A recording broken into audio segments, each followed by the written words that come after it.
A'udzubillahi minasyaitonirrajim. Bismillahirrahmanirrahim. Assalamualaikum warahmatullahi wabarakatuh. Alhamdulillah, salatu wassalamu ala Rasulillah wa ala alihi wa sahbihi man tabi'a wa ala. Tuan-tuan, puan-puan, ibu-ibu, bapak-bapak, saudara-saudari yang dirahmati Allah sekalian, kita akan sambung kuliah kita, pengajian dan pengkajian surah Taha.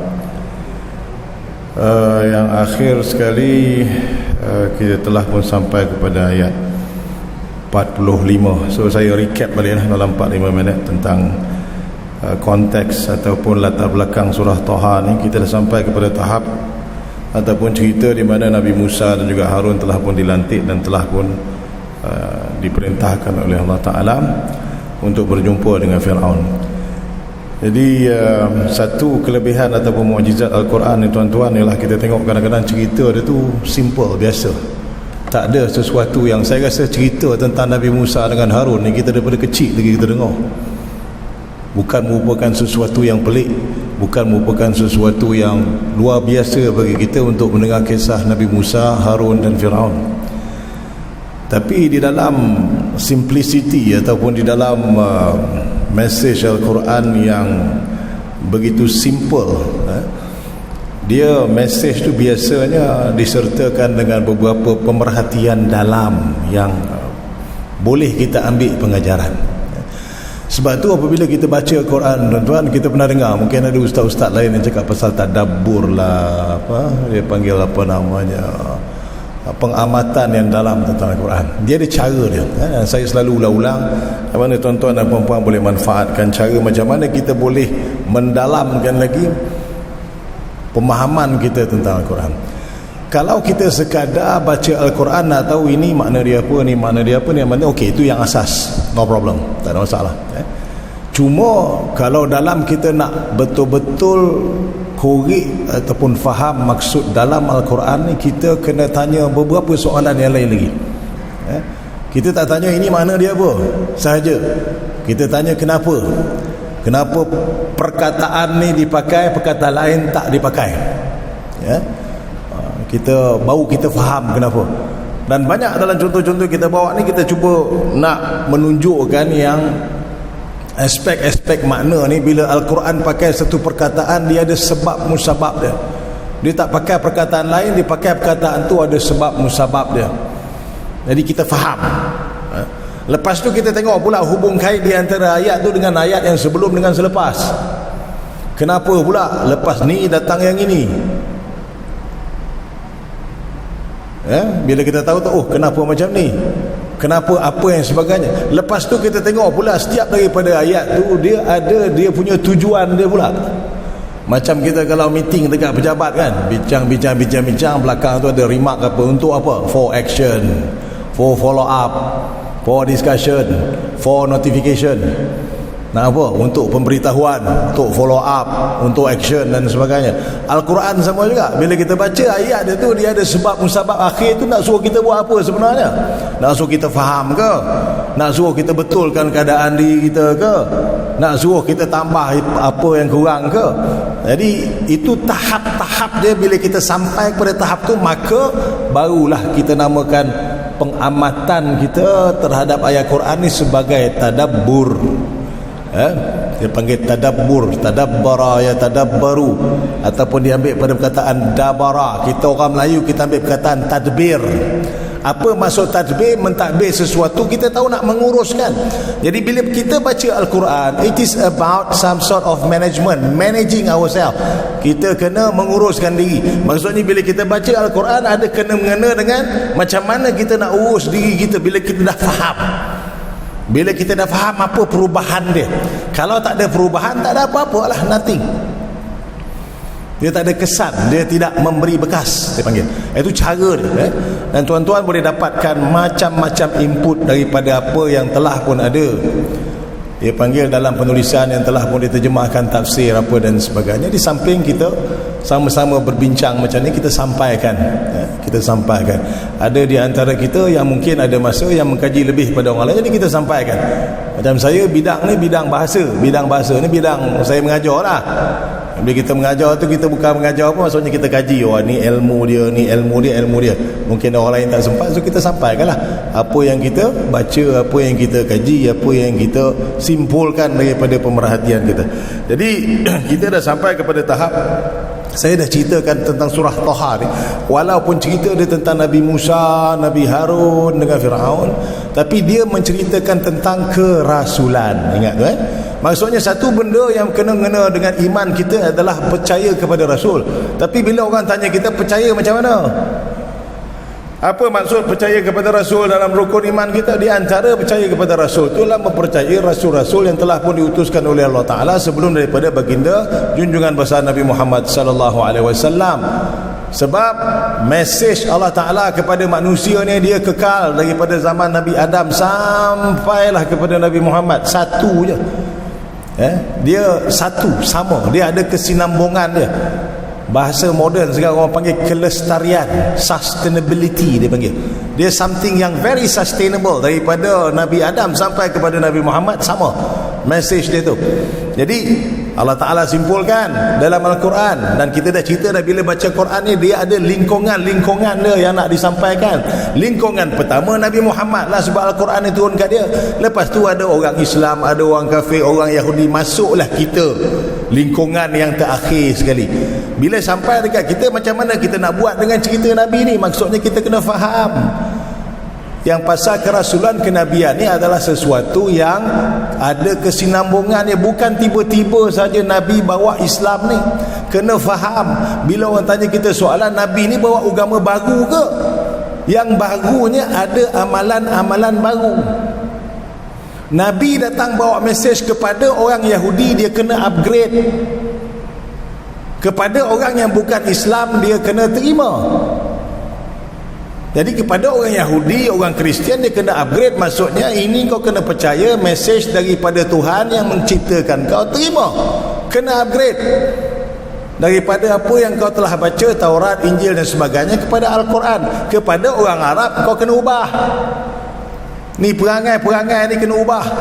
Tanam anak perempuan, amalan riba, amalan-amalan sosial yang lain dan sebagainya yang tak betul dalam mesyuarat, dalam masyarakat kena ubah. Itu mesej dia. Dan kepada keseluruhannya dia adalah untuk mengesahkan apa yang sebelum itu telah pun disampaikan oleh Rasul-Rasul tentang tauhid. Jadi yang berubahnya syariat, akidahnya tidak berubah. Akidahnya tidak berubah. Sebab tu yang special ni tentang Quraisy ni, wala in sa'altahum man khalaqas samawati wal arda la yaqulunna Allah. Dalam surah dalam Al-Quran disebutkan orang Quraisy ni kalau ditanya, kalaulah umpama kata siapakah yang menciptakan langit dan bumi, mereka akan kata Allah. Allah tu ini kena faham betul-betul lah. Saya dah terangkan 2-3 kali, tapi tak apa, kita ulang sebab penting. Allah ni maksudnya Tuhan lah, maksudnya adalah Tuhan, maksudnya yang menciptakan. Itu tak panjang cerita lah, nak dalam bahasa Melayu datang daripada mana maksud Tuhan. Tuhan maksudnya yang disembah, sembahan, bahasa Melayu. Dalam bahasa Arab Allah maksudnya kita dah terangkan, ilahun, al-ilahu, ambil alif satu, lam dua, gabung jadi Allah, maksudnya sembahan yang tunggal. Itu dia ada makna dia, walaupun ulama kata ada makna itu adalah makna khas. Yang penting apa yang orang Quraisy faham tentang adanya pencipta Allah. Jadi Nabi Muhammad membetulkan kepercayaan dan pengetahuan mereka itu, supaya kalau kamu berasa, kalau kamu tahu yang langit dan bumi ini semuanya ciptaan Allah, kenapa tak ikut Rasul yang dihantar olehnya? Jadi begitu. Jadi ni semua ni adalah dia punya tu. Kemudian pengamatan yang lain tuan-tuan ialah tentang kerasulan tu sendiri. Allah Ta'ala bagi tahu kita dalam surah Taha ni, dia punya, kita panggil, orang putih panggil emotional roller coaster dia tentang Nabi Musa ni. Dia punya takut lah nak pergi dekat Firaun, walaupun Allah Ta'ala dah bagi 2 mukjizat, walaupun Allah Ta'ala dah makbulkan doa dia nak lantik Harun dan sebagainya, nombor 2, tapi masih lagi pada ayat-ayat 40 lebih tu dia masih lagi rasa takut. Ayat 46. Bismillahirrahmanirrahim. Bukan 45, sebelum tu. Qala rabbana innana nakhafu an yafruta alaina aw yatgha. Qala la takhafa. Ya Allah, kami takut ya Allah, an yafruta alaina aw yatgha, sekiranya Firaun itu dia melampau-lampau, takut dia ambil satu tindakan akan menyeksa kami ataupun akan membuat sesuatu yang kami tak boleh nak bayangkan. Dia masih ada rasa takut. Jadi kita kaitkan dekat sini, kalau kita nak jawab soalan yang saya bagi tadi, beriman dengan Rasul tu macam mana, kita kata Rasul ni dia bukan satu jawatan yang dicari. Kerasulan adalah bukan satu status yang diburu, sebab tanggungjawabnya besar. Jadi adalah tidak masuk akal untuk orang-orang yang tidak beriman menuduh bahawasanya para rasul, orang-orang barat contohnya, yang cuba untuk menjatuhkan Islam dan buruk-burukkan Islam, mengatakan bahawasanya Nabi Muhammad itu adalah seorang yang perkataannya mendakwa dirinya sebagai seorang rasul. Jadi perkataan mendakwa ni mengandungi maksud seolah-olah kerasulan ni adalah sesuatu yang dicari oleh baginda Rasulullah dan rasul-rasul sebelum. Sedangkan kerasulan ini merupakan satu tasking, yang assignment yang berat dan membebankan. Jadi kat sini Allah Ta'ala nak beritahu apa lagi yang menjadikan kita tak mahu beriman dan yakin bahawasanya rasul-rasul tersebut adalah utusan sebenar daripada Allah Ta'ala. Sebab kita diberitahu tentang keadaan mereka tu waktu menerima pelantikan sebagai rasul tu bukanlah sesuatu yang mudah. Bahkan mereka melalui satu keadaan emosi dan psikologi yang berat. Betul ke? Betul ke ya Allah aku kena lantik? Betul ke ya Allah aku kena pergi bercakap dengan sekian-sekian yang orangnya bukanlah merupakan orang yang calang-calang? Kita tengok simbol di antara Nabi Musa dan Harun dengan Firaun yang kita telah ceritakan. Kebatilan versus kebenaran. Kebenaran Nabi Musa tak ada status apa-apa, seorang penggembala kambing melawan Firaun yang merupakan maharaja, emperor sebuah kerajaan yang besar dan hebat dengan teknologinya. Sampai hari ini kita boleh tengok pyramids apa dan sebagainya, benda-benda mind blowing. Dia punya achievement as a civilization mind blowing, extraordinary. Nabi Musa siapa? Firaun siapa? Kedudukan dah berbeza. Bala tentera yang ini pula sikitlah punya banyak. Nabi Musa seorang aja yang Allah Ta'ala bagi, iaitu abang dia Nabi Harun. Status macam miskin kaya, ada kedudukan langsung tak ada kedudukan. Dan lebih daripada itu, kadang-kadang semuanya menunjukkan yang Nabi Musa dan Nabi Harun ni adalah underdog. Maksudnya mereka ni tak mampu, kalau umpama kata dari segi zahirnya nak melawan kedudukan dan juga siapakah dia, Firaun. Tetapi Allah Ta'ala nak beritahu kita, walaupun dalam keadaan kebenaran itu hanyalah dibawa oleh seorang yang kedudukannya lemah, yang hanya merupakan seorang yang mengembala kambing, yang pernah satu ketika dulu wanted dekat bumi Mesir atas tuduhan membunuh seseorang, yang datang kembali ke bumi Mesir. Kebenaran walaupun represented, walaupun diwakili, dibawa oleh satu simbol yang begitu sekali kita pandang lemah, melawan kebatilan yang begitu dahsyat, kedudukannya, orangnya, haibatnya, kehebatannya dan sebagainya. Tetapi akhirnya kita tahu ceritanya, walaupun keadaannya begitu, tetapi kebatilan tetap dikalahkan. Kebatilan tetap dikalahkan. Sebab tu kita ada kaedah macam-macam. Kita ada kaedah kan. Kita kata kaedah, kata al-yaqinu la yuziluhu syakku. Maksudnya kalau dalam kaedah kita mengeluarkan hukum, kita kata sesuatu yang kita yakini tidak akan dapat macam mana pun dihilangkan, dilenyapkan oleh perasaan syak. Walaupun ada sejuta syak, tetapi ada satu kebenaran, maka kebenaran itu tetap akan menang. Dalam fiqh pun kita nampak, dalam hal keadaan di mana kita nak menetapkan puasa, 1000 orang tak nampak, ada seorang nampak anak bulan kena puasa besok. Nampak? Maksudnya kebenaran adalah sesuatu yang tidak akan dilenyapkan walaupun dengan sejuta syak, dengan sejuta tuduhan. Buatlah tuduhan macam mana pun, tuduhlah macam mana pun, keluarkanlah tuhmahan fitnah macam mana pun, tapi kalau sekiranya perkara itu benar, maka kebenaran itu akan melenyapkan segala-galanya. Ya? Jadi itu simbol pengajaran yang lain daripada ayat ni. Okey, kita kaji ayat 40. Yang ni kita dah terangkan 46 tu kan, maksudnya sebelum ni, maksudnya yang kuat dekat situ tuan-tuan, bila Allah Taala kata fala takhafa innani ma'akuma asma'u wa ara, janganlah takut, sesungguhnya aku bersama dengan kamu. Kebersamaan dengan Allah Taala ini adalah kebersamaan dalaman. Kita ni tuan-tuan, kebersamaan dekatnya kita dengan seseorang tidaklah diukur dengan secara fizikal sahaja. Kadang-kadang secara fizikal kita duduk dalam kapal terbang, bahu tergesel dengan tepi orang lain, kita tak bercakap pun 9 jam perjalanan. Dekat secara fizikal tak bermaksud dekat di hati.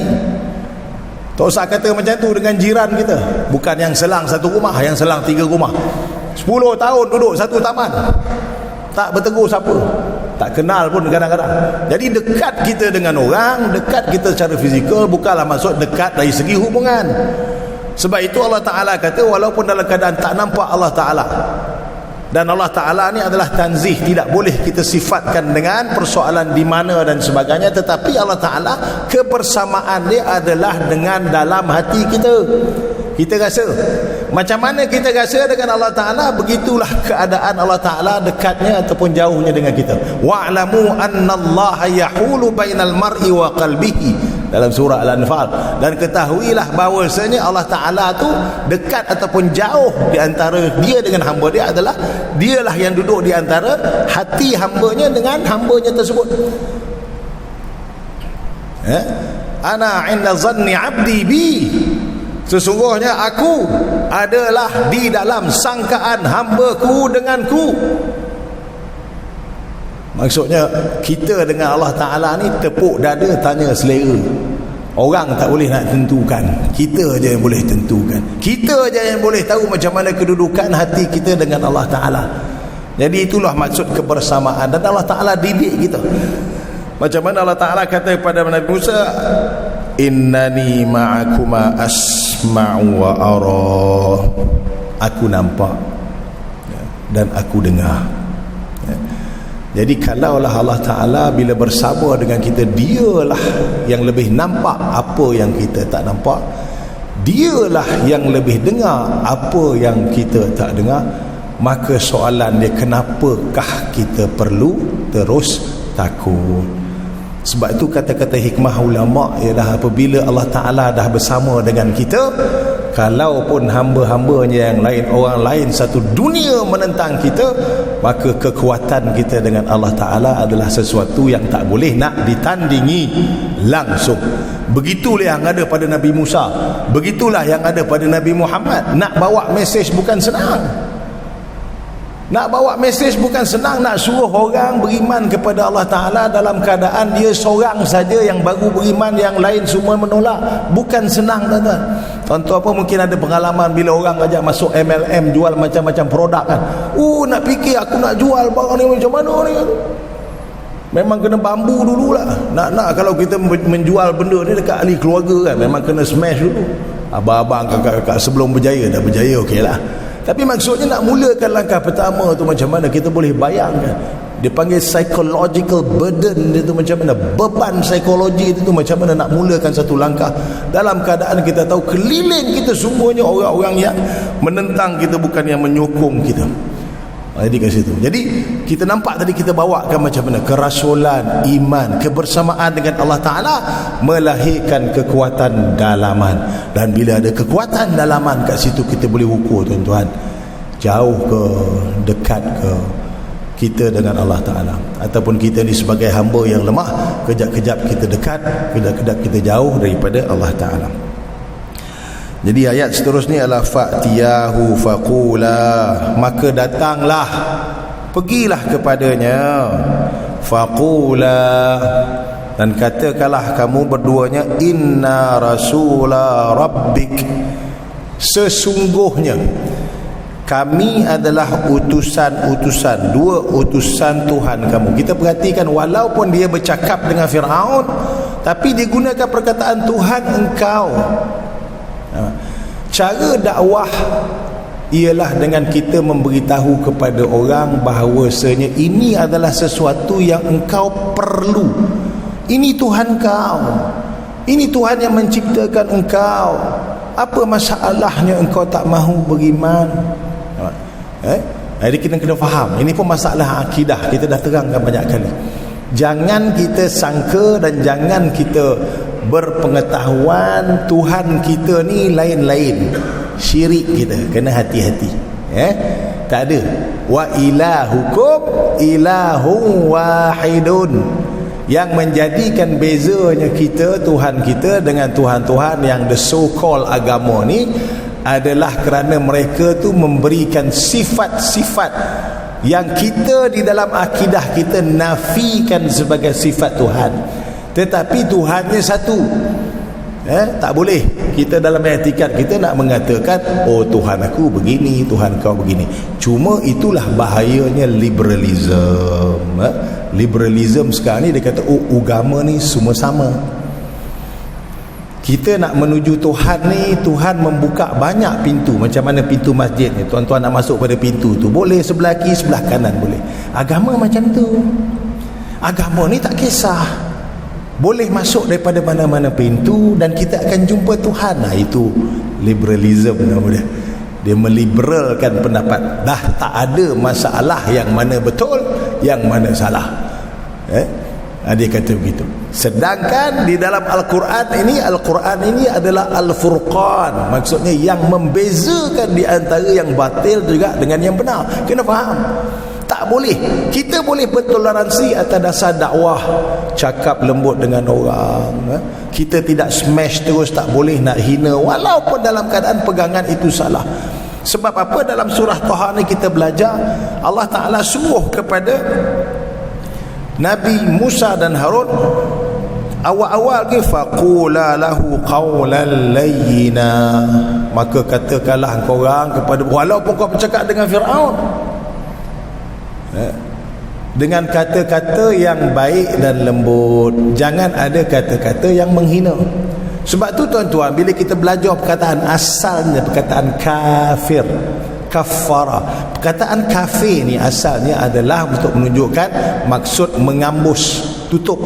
Sebab itu kita ada perkataan kafarah, kan? Apa perkataan kafir tu? Yukaffir anhum sayyiatikum, maksudnya mengambus. Kafirun di dalam Al-Quran juga digunakan untuk memberi maksud orang yang menanam, orang yang berladang, petani, masuk kafir. Asalnya kenapa kafir itu dinamakan kafir adalah kerana hati mereka terkambus dan tertutup. Asal. Jadi perkataan kafir itu adalah untuk beritahu keadaan orang tu, alah kesian lah, kesian tak nampak kebenaran. Tapi disebabkan oleh faktor sejarah apa dan sebagainya. Jadi perkataan kafir itu eventually lama-lama dia jadi derogatory, orang putih panggil, maksudnya sesuatu yang negatif. Kita gunakan untuk merendah-rendahkan orang. Itu sejarah perkataan tu lah. Sebab tu hari ni kalau orang Kedah sedap lah pakai kapiak. Kapiak. Kapiak. Satu penghinaan. Kita pakai, oh tu kapir tu. Kita kata perkataan tu derogatory, dah jadi itu. Asal tidak. Asalnya dia adalah satu perkataan yang maksudnya neutral. Yang ini orang belajar bahasa dia, kita kena terang. Maksud dia neutral, sekadar kita nak katakan yang orang tersebut dia punya pandangan dan hati terkambus daripada kebenaran. Itu masuk kafir. Eventually lepas tu dah jadi macam dalam bahasa kita tak sedap dengar perkataan kafir, sampai kan perkataan kafir ni orang kafir pula dia tak puas hati. Oh tak boleh panggil kita orang kafir. Payah juga macam tu dah. nak panggil korang apa kalau tak boleh nak panggil kami. Itu satu hal juga. Orang kata tak boleh. Ada yang terbaru ni, saya terlibat dengan projek terjemahan Al-Quran. Dia kata Al-Quran ni kita nak buat satu pembaharuan. Kata apa dia pembaharuan kan? Dia kata kita nak Al-Quran ni supaya orang-orang Malaysia walaupun dalam keadaan bukan Islam boleh baca. Dia tak ada rasa macam pelik. So apa, saya tanya apa strategi dia? Jadi strategi dia ialah dengan kita tone down, kita kurangkan penggunaan perkataan-perkataan Arab pinjaman tu yang mana ada maksud-maksud. Orang putih panggil nuansa, bahasa Melayu pun ambil. Ada nuansa negatif yang mungkin ada sifat derogatory macam menghina, merendahkan tadi. Contohnya apa? Kafir. Tak nak pakai kafir, nak pakai apa? Pakai orang-orang yang tidak beriman. Lepas tu satu lagi kata tak boleh sebab ada perkataan iman.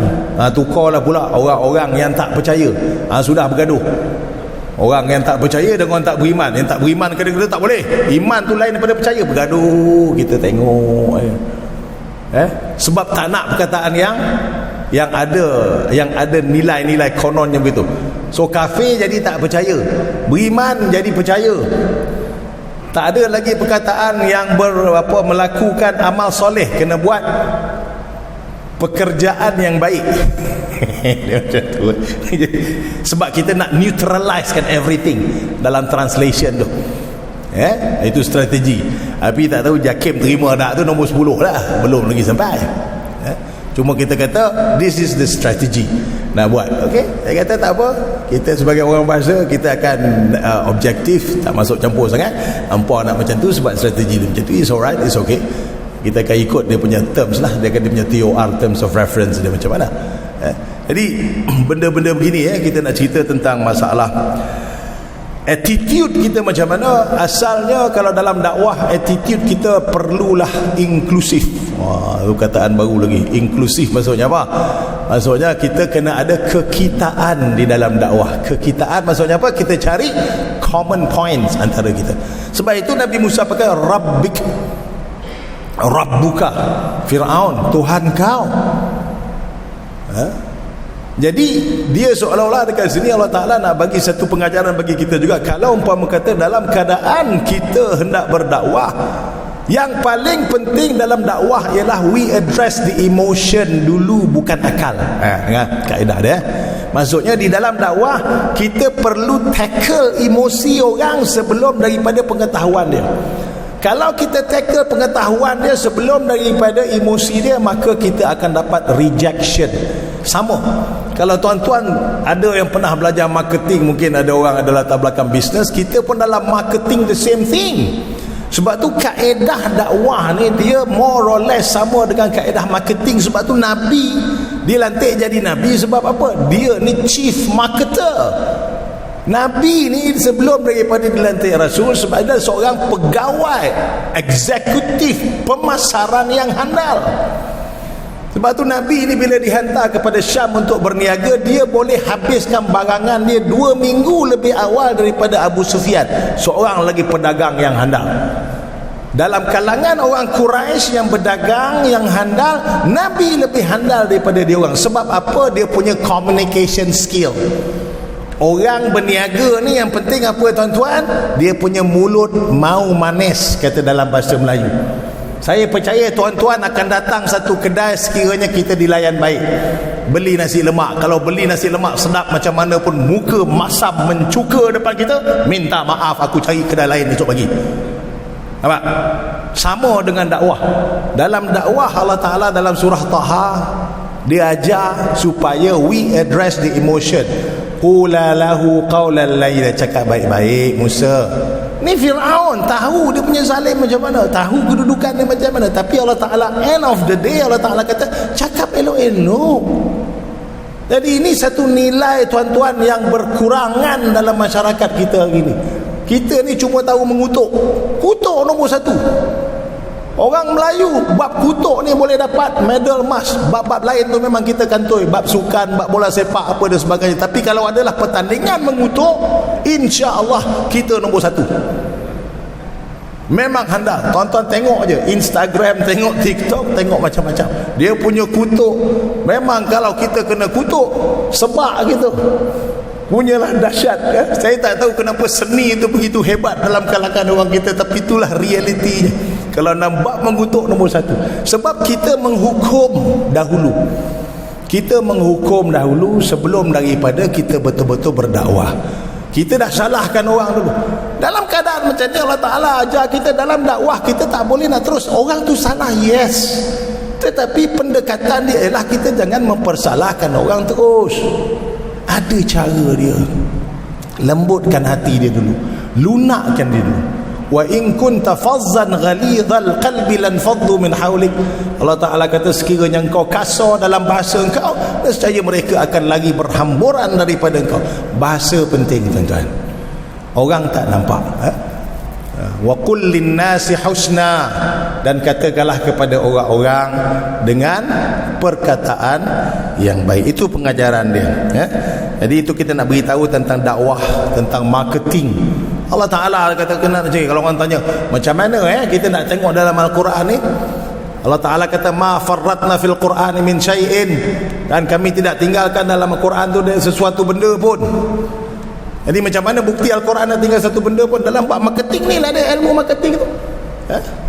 Ada orang tanya, kata Syekh, kata satu cerita, dia kata Al-Quran ni orang Islam dakwa tak ada Allah Ta'ala tinggalkan satu benda pun. Saya nak tahu macam mana ilmu buat roti dalam Al-Quran, ada ke? Oh, dia tanya kat Syekh tu, ilmu buat roti ada tak dalam Al-Quran? Kau kata Al-Quran tu tak tinggalkan sesuatu pun. Dia kata ada. Apa dia? Fas'alu ahla dzikri in kuntum la ta'lamun. Kalau tak tahu tanya, jangan bengap now. Al-Quran ada belaka. Kita je tak kena gali, digging up, kena buat dig up sikit. Okay, tuan-tuan, sikit lagi last ayat tu kita habiskan ayat inna qad uhiya ilaina. Kita tengok ayat dia. Dia kata Fir'aun, mungkin saya pun tak tahulah dalam ini satu yang menarik lah, sebab apa? Sepatutnya dialog ni adalah di antara seorang yang dibela oleh Fir'aun dengan ayahandanya, ayahandanya. Sebab itu kita dalam strategi terjemahan kita yang baru, saya kata ganti nama ni, kalau di antara raja, antara bapa dengan anak, janganlah kita belasah pakai aku engkau je. Kita baca terjemahan surah Yusuf tu, bapa cakap dengan anak aku engkau. Kita cakap dengan para penterjemah, kita terjemahkanlah ikut laras bahasa yang kita terima sebagai orang Melayu. Ayahanda, anakanda. Nampak?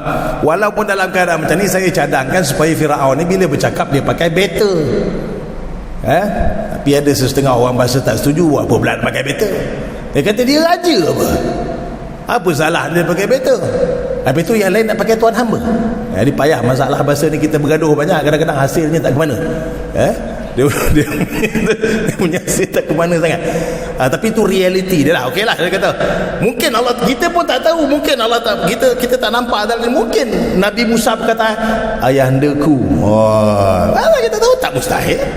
Ayahandaku. Lembut hati Firaun ni. Kita cerita Firaun tadi, Nabi Musa tu dia takut kan, dia kata ini bukan main-main calang-calang orang. Nampak? Jadi kemungkinan ini hipotesis. Saya rasa di antara cara, sebab Allah Ta'ala qula lahu qawlan layyina, Musa cakap elok-elok. Di antara cakap elok-elok apa? Gunakan ganti nama yang betul. Mungkin dia pakai ayahanda. Firaun pun kata anak aku dulu. Dia kata inna qad uhiya ilaina, kami ni ayahanda, kami ni tuanku. Kalau dia tak pakai ayahanda pun dia pakai tuanku. Uhiya ilaina, kami telah diwahyukan kepada kami. Nampak tak? Dia tak kata Allah Ta'ala telah mewahyukan kepada kita. Kan? Setengah orang bahasa dia, sesungguhnya Allah Ta'ala telah mewahyukan kepada kita. Tak ada. Dia kata Allah Ta'ala, kami telah diwahyukan. Dia tak cakap pun siapa mewahyukan, sebab dia masih lagi nak melunakkan emosi Firaun, nak menerima apa dia cakap. Ini strategi dia, tuan-tuan. Ayat ni tuan-tuan, kalau tuan-tuan ni jadi lecturer business marketing dan sebagainya, ambil ajar pada Nuit cara the approach macam mana kita nak approach dengan klien. Sebab kita biasa dalam marketing pun kita diajar, kita tidak menjual barang, tapi kita sebenarnya memberitahu keperluan orang. Orang takkan beli barang kita sebab dia nak beli barang kita. Orang akan beli barang kita sebab kita perlu kat barang tu. Jadi apa sebenarnya dia punya keperluan. Jadi itu yang kita target dalam sales dengan marketing. Sama dalam dakwah kat sini. Jadi didedahkan kepada Firaun, kau perlu wahai Firaun akur tentang pencipta engkau. Akidah kau perlu begitu. Jadi dia tak cakap inna qad uhiya ilaina annal azaba ala man kadzdzaba wa tawalla. Sesungguhnya azab adalah kepada mereka yang berpaling dan tak percaya. Dia pakai ganti nama ketiga, mereka yang berpaling. Dia tak kata engkau ni kata masuk neraka ni, kau kalau degil masuk neraka. Jadi cara tu, nampak tak? Benda sama tuan-tuan, the packaging. Kadang-kadang ini pun satu dalam marketing. Kadang-kadang benda sama, tapi cara kita sampaikan, message sama, cara kita sampaikan macam mana. Macam mana dalam market juga sekarang, ayam berlambat-lambat orang jual produk ayam, pergi McDonald ayam, Kentucky ayam, tak macam-macam mana, Mary Brown ayam, ayam emas ayam dan sebagainya. Tapi package lain-lain tuan-tuan. Package lain-lain. Jual ayam juga tapi package lain. Packaging penting tuan-tuan. Dalam dakwah the same thing, packaging is important. Cara kita package the whole message, how do you deliver it, macam mana kita sampaikan kepada orang, itu penting. Sebab itulah dia dapat membuat impression. Paling tidak pun Firaun betul tak beriman, tapi kita tengok berjaya tak berjaya dengan metode. Maksudnya paling tidak Firaun dia bagi peluang. Orang putih panggil giving the benefit of the doubt. Dia panggil maksudnya kita bagi keraguan tu. Tak apalah, aku tak nak buat apa-apa dengan anak angkat aku ni, cuma tinggal lagi aku nak bagi dia peluang. Sebab tu dia bagi peluang, cakap bagi peluang, lepas tu untuk bertanding antara ular dan juga tongkat dia dan sebagainya. Jadi itulah dia tuan-tuan. Secara umumnya kita berhenti pada ayat 48. Jadi saya sama-samalah nasihatkan diri saya tuan-tuan, kalau kita dalam tadabbur Al-Quran ni tuan-tuan jangan pergi laju sangat bila nak tengok makna ni. Tengok berhenti, tengok dekat satu ayat, tuan-tuan berhenti, stop, pause. Lepas tu tanya soalan-soalan saya katakan tadi kan kepada diri kita kalau ada maklumat dekat situ. Ini kenapa Allah Ta'ala pakai perkataan ni? Ini maksud dia apa sebelumnya? Ini konteks dia apa? Apakah dengan yang selepasnya? Ini tujuannya apa? Apakah dia sesuatu nilai, sifat, pengetahuan yang hendak Allah Ta'ala sampaikan kepada kita? Slowly baru kita pindah satu ayat yang lain. Itu baru nama tadabbur. Jadi kalau tuan-tuan tanya boleh tak, kata macam kita ni yang tak tahu bahasa Arab sebagainya nak tadabbur, boleh. Boleh, tak ada masalah. Sebab apa? Alat-alat bantu kita banyak. Buku tafsir kita, tuan-tuan boleh tengok internet. Masya Allah, dengan dakwah-dakwah yang ada sekarang ni, banyak website yang amat membantu, bersama dengan aplikasi software apa dan sebagainya. Slowly. Tak tahu, tak faham juga, mudah. Macam saya kata ayat tadi, fasalu ahlal dzikri in kuntum la ta'lamun. Kalau tak faham juga, terlekat juga, tanyalah orang yang mengetahui.